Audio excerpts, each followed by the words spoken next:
여러분 혹시 이런 말 들어보신 적 있으신가요? 프랑스 유학생들 사이에서 요즘 한국이 화제가 됐는데 이유가 좀 특별합니다. 단순히 K-팝이나 K-드라마가 유행해서가 아니라 직접 한국 땅을 밟고 나서 다시 내 나라로 돌아가기 싫어졌다는 반응들이 쏟아지고 있기 때문입니다. 그냥 여행이 좋았다는 수준이 아닙니다. 한국에서 경험한 것들이 자기 나라의 기준을 완전히 뒤흔들어 버렸다는 거죠. 오늘 소개할 영상의 주인공 줄리엣도 그런 프랑스 여대생 중 한 명입니다. 줄리엣은 평소 K 콘텐츠를 즐기던 평범한 20대 초반의 프랑스 여성인데요. 친구 에바, 사라와 함께 한국을 처음으로 방문하게 됩니다. 여기서 한 가지 특별한 포인트가 있습니다. 이번 여행에서 줄리엣은 대만에서 인턴십을 하고 있는 친구 이리스를 한국에서 만나기로 했거든요. 일부러 한국에서 만나자고 약속을 잡을 정도였으니 얼마나 한국이 기대됐는지 느껴지실 겁니다. 캐리어가 너무 무거워져서 깜짝 놀라는 출발 당일 아침 장면부터 영상은 시작됩니다. 잔뜩 챙겨가고 싶었던 게 많았던 것이죠. 한국에 이미 마음이 가 있으니까요. 공항에서 대기하며 망고 크레페를 한 입 베어문 줄리엣은 정말 맛있다며 엄지를 치켜세웁니다. 그리고는 드디어 한국행 비행기에 오릅니다. 저녁 7시 드디어 한국 도착. 호텔에 체크인한 줄리엣은 친구들과 함께 룸투어를 시작합니다. 크지는 않지만 깔끔하게 정돈된 욕실, 잘 갖춰진 어메니티, 그리고 작은 배려들이 곳곳에 담겨있는 한국의 숙소. 그런데 현관에서 줄리엣이 한 가지를 발견합니다. 신발을 벗고 들어가기 위한 실내 슬리퍼가 가지런히 놓여 있었던 것이죠. 유럽에서는 집안에서도 신발을 그대로 신고 다니는 것이 기본입니다. 친구 집에 놀러가도 호텔에 들어가도 신발을 벗는다는 개념이 없는 곳이 많거든요. 그런데 한국의 숙소는 달랐습니다. 신발을 벗고 들어오도록 설계된 공간 자체가 이 나라의 청결 기준을 보여주는 것이죠. 줄리엣은 아무렇지 않게 신발을 벗고 들어가는 자신을 보며 나 이게 자연스러운 거야? 라고 느꼈다고 하는데요. 우리에게는 너무 당연한 이 한 가지 문화가 외국인들에게는 한국에 대한 첫 번째 인상을 결정짓는 순간이 되기도 합니다. 숙소에 짐을 풀고 이리스를 만난 줄리엣 일행. 오랜 시간 못 봤던 친구와의 반가운 재회가 카메라에 그대로 담깁니다. 그렇게 넷이 한 팀이 되어 본격적인 한국 여행이 시작됩니다. 다음날 아침 한복을 맞춰 입은 관광객들 사이를 걷기 시작한 줄리엣 일행. 첫 번째 목적지는 경복궁이었습니다. 그런데 입구를 찾지 못해 한참을 헤매는 해프닝이 벌어집니다. Les gars, là, on est en train de chercher un moyen pour rentrer dans le palace. On ne trouve pas l'entrée, mais c'est magnifique. Je vous jure, je suis en train de tomber amoureuse de la Corée. C'est trop beau. 웃으면서 이리저리 돌아다니다 드디어 경복궁 경내로 들어서는 순간 줄리엣의 입에서 탄성이 터져나옵니다. 한국의 사랑에 빠지고 있어요. 진짜 너무 아름다워요. 초록이 가득하고 건물들이 너무 예뻐요 라며 말을 잇지 못하고 마는데요. 프랑스에도 베르사유 궁전이 있습니다. 루브르도 있고 수백 년 된 성당들도 줄지어 서 있는 나라입니다. 그런데 그 모든 것을 경험한 프랑스 여대생이 경복궁 앞에서 이런 반응을 보이고 있는 겁니다. 단순히 건물이 오래돼서가 아닙니다. 화강암 담장 너머로 보이는 기와 지붕, 그 사이를 가득 채운 초록 나무들,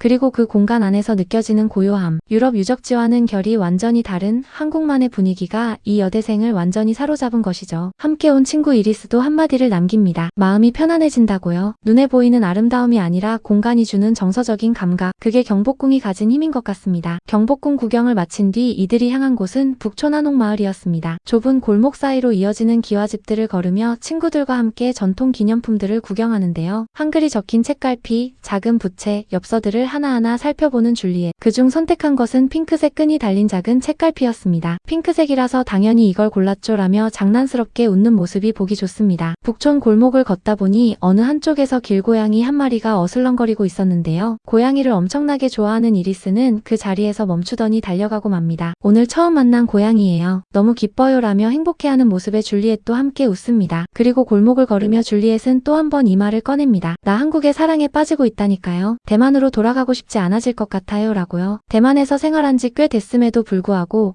한국의 골목 하나가 그 모든 감각을 뒤흔들어 버린 겁니다. 그런데 이날 여행에서 진짜 화제가 된 건 따로 있었습니다. 바로 점심 식사 가격이었는데요. 4명이 음료수까지 포함해서 함께 식사를 하고 나서 계산서를 본 줄리엣 일행의 눈이 커집니다. 4명이 음료까지 포함해서 고작 12유로, 우리 돈으로 약 18,000원입니다. 1인당 4,500원도 안 되는 금액인데요. 프랑스에서 카페 음료 한 잔 값이 4에서 5유로는 기본이라는 걸 생각하면 이 가격이 얼마나 충격적으로 다가왔을지 충분히 이해가 됩니다. 이게 진짜냐는 표정으로 서로를 바라보는 네 사람. 어이없다는 듯 웃음을 터뜨리는 줄리엣의 모습이 인상적입니다. 한국의 외식 물가는 유럽인들에게 늘 이런 반응을 불러일으킵니다. 저녁이 되자 이들은 성수동으로 이동합니다. 요즘 서울에서 가장 감각적인 동네 중 하나로 꼽히는 성수동인데요. 세련된 카페와 독립 브랜드 매장들이 빼곡한 이 거리에서 줄리엣 일행은 또다시 눈을 빛냅니다. 젠틀몬스터 매장에 들어가서는 F1 테마 전시에 완전히 압도되고 마는데요. 있는데요. 매장 밖에서도 안에서도 거대한 조형물들이 가득한 공간의 줄리엣은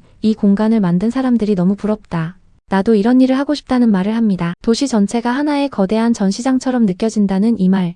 한국인들에게는 그냥 일상인 풍경이 외국인의 눈에는 이렇게까지 다르게 보이는 겁니다. 성수동에서의 또 다른 에피소드도 있었습니다. GS25 편의점에서 틱톡에서 유명한 복숭아 아이스크림을 발견한 줄리엣. 대만에는 없는 제품이라며 잔뜩 기대하고 한입 베어 무는데요. 솔직히 기대만큼은 아니라는 반응이었지만 그럼에도 맛없지는 않다는 평가를 내립니다. 가장 인상적이었던 건 아이스크림 맛 그 자체보다 한국 편의점이 가진 문화적 위상이었는데요. 틱톡에서 유행하는 음식을 한국 편의점에서 바로 찾아서 살 수 있다는 것 자체가 이 나라가 얼마나 빠르게 글로벌 트렌드를 흡수하고 또 만들어내고 있는지를 보여주는 장면이기도 합니다. 스타필드 코엑스 도서관으로 가기 위해 지하철을 탄 4사람. 사진으로 봤을 때보다 조금 작을 수도 있다고 들었다는 줄리엣이었지만 막상 눈앞에 펼쳐진 책들의 풍경에 그래도 충분히 인상적이고 아름답다는 반응을 보입니다. 책 잔뜩 사고 싶어요. 다시 책 읽고 싶어졌어요. 라는 말을 남기는 줄리엣. 한국에서 책을 읽고 싶어졌다는 것 자체가 한국이 가진 공간의 힘이 아닐까 싶습니다. 단순히 책을 파는 공간이 아니라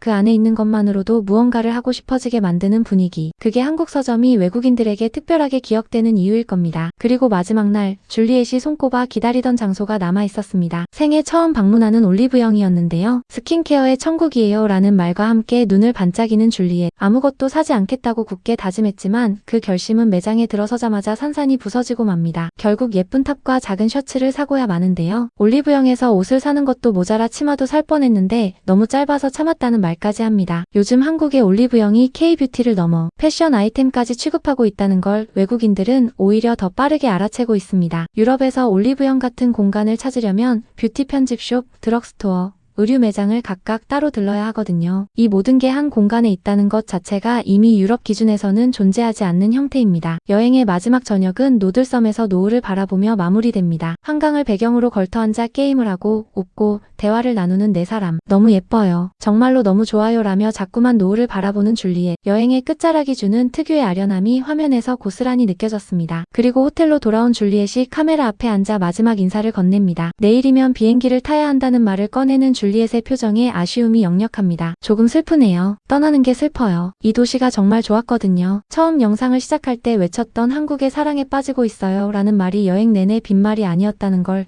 이 마지막 표정 하나가 모두 증명해주고 있었습니다. 우리에겐 너무나 익숙한 경복궁의 돌담길, 4명이 18,000원에 배불리 먹을 수 있는 한국의 식당.